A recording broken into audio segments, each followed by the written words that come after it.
అశ్రద్ధాంజలి రచన చిరావూరి మదన్ మోహన్. సమర్పణ భువనేశ్వరి గోపీనాథ్.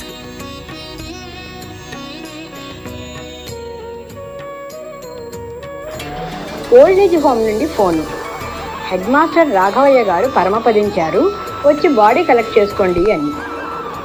చిన్నప్పుడే తన తల్లి పోయినా ఇంకో పెళ్లి చేసుకోకుండా తనను ప్రేమతో పెంచిన తండ్రి, ఆడదిక్కు కావాలని వేలి విడిచిన అక్కను ఇంటికి రప్పించి తన ఆలనా పాలనా చూసిన తండ్రి, తనకు విద్యాబుద్ధులు నేర్పి ఓ కంప్యూటర్ ఇంజనీరింగ్ చదివించిన తండ్రి, మంచి కుటుంబంలో నుంచి ఓ చదువుకున్న పిల్లను తెచ్చి తనకి పెళ్లి చేసిన తండ్రి, పెళ్ళైన తర్వాత తన భార్య స్వార్థతత్వం వలన శాంతంగా తనే వెళ్ళి ఆ ఊళ్ళోని ఓ ఓల్డేజ్ హోమ్లో చేరి తరచూ వచ్చి తనను తన భార్య పిల్లలను ప్రేమతో చూసిన తండ్రి ఈరోజు లేరు. నిన్నటిదాకా రిటైర్డ్ హెడ్ మాస్టర్ రాఘవయ్య గారు నేడు బాడీ. అంబులెన్స్ అరేంజ్ చేసి బాడీని తెప్పించాడు కొడుకు రాము. చేయవలసిన తతంగాలు, తంతులు, అంతిమ క్రియలు అన్నీ జరిగిపోతున్నాయి. ఎవరికి ఎంత ఇవ్వాలో తెలియదు, దేనికి ఎంఆర్పి అంటూ ఏదీ లేదు. అలా ఉన్నా ఎక్స్ట్రాగా వాళ్ళు అడిగింది ఇవ్వందే పని జరగదని తెలుసు. మందు కొట్టి శవాన్ని దహనం చేసే కాటి కాపరి దగ్గర నుంచి మంత్రాలు చెప్పి హోమంలో పిడకలు కాల్చే పంతుళ్ళ దాకా అందరూ రాము అమాయకత్వాన్ని ఆసరాగా తీసుకున్నారు. దానాల పేరిట, ధర్మాల పేరిట చాలా డబ్బు గుంజేశారు.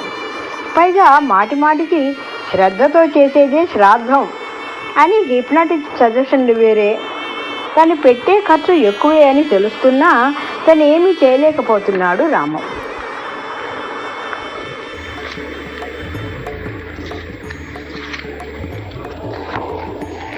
చిన్నప్పటి నుంచి అన్ని పనులు తనే నెత్తిన వేసుకొని నాయనే చేయటం వలన తనకేమీ తెలియకపోయింది వాస్తవమే. కానీ అన్నీ తెలిసినా ఈ విషయంలో ఖర్చు పెట్టకుండా తప్పించుకోవటం ఎవరికైనా చాలా కష్టమైన పని అని మాత్రం తెలుసుకున్నాడు.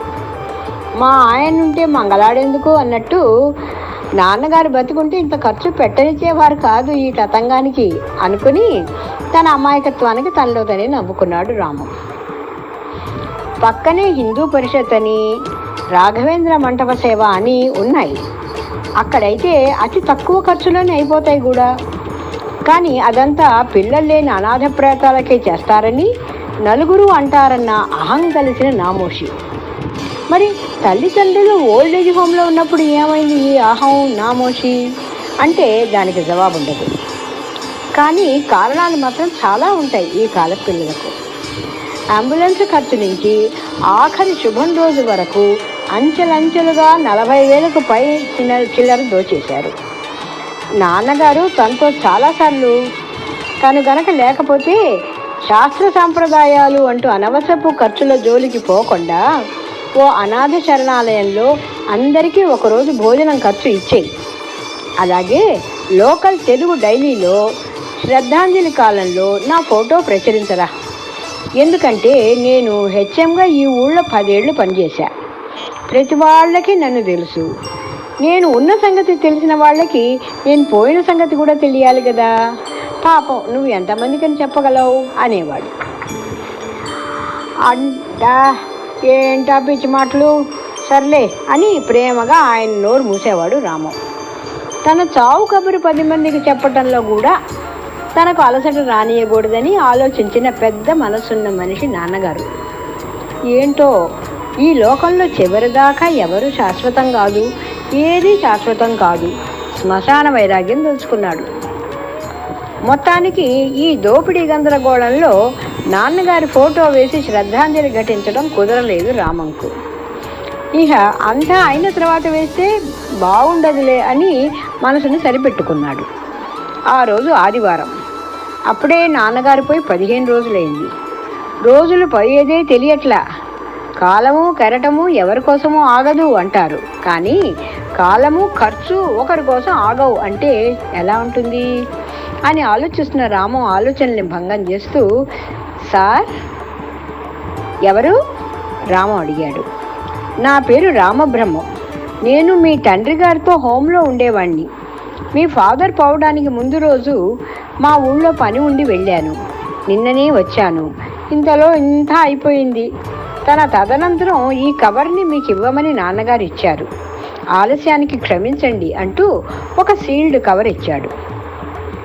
ఆయన ఎదురుగా కవర్ తెరిస్తే సభ్యతగా ఉండదని తీసి పెట్టుకున్నాడు తను. కాఫీ తాగి ఆయన వెళ్ళిన తర్వాత కవర్ తెరిస్తే 25 2,000 రూపాయల నోట్లు, చిన్న ఉత్తరం ఉన్నాయి. బాబు, ఏ రోజు ఎవరికి ఏమవుతుందో తెలీదు. ఏ శని ఆదివారాలలోనూ నేను పోతే బహుశా ఈ డబ్బు నీకు ఉపయోగపడవచ్చు. లేకపోయినా డబ్బు చేతిలో ఉంటే మనిషికి ఓ మనోధైర్యం. దీనిలో ఏదైనా మిగిలితే మన ఊరి పేపర్లో నా ఫోటో వేయించు. ఇట్లు నీ తండ్రి రాఘవయ్య. జాగు చేసి చేతికందిన జాబు అది. చావులో కూడా తన మనసు కష్టం, ధన నష్టం కలగకూడదని ఎంచిన సున్నిత హృదయం. కానీ తనదో ఆయన ఆఖరి కోరిక కూడా తీర్చలేని అసమర్థ జననం. ఆ క్షణంలో నిజంగా తన తండ్రి కోసం కన్నీరు కార్చాడు రాము. తన అసమర్థతకు బాధపడ్డాడు. ఈసారి మొదటి సంవత్సరీకానికి పెద్ద ఫోటోను శ్రద్ధాంజలి కాలంలో వేయించాలని నిశ్చయించుకొని మనసును సమాధానపరుచుకున్నాడు పుత్రరత్నం రామం. అశ్రద్ధాంజలి రచన చిరావురి మదన్మోహన్.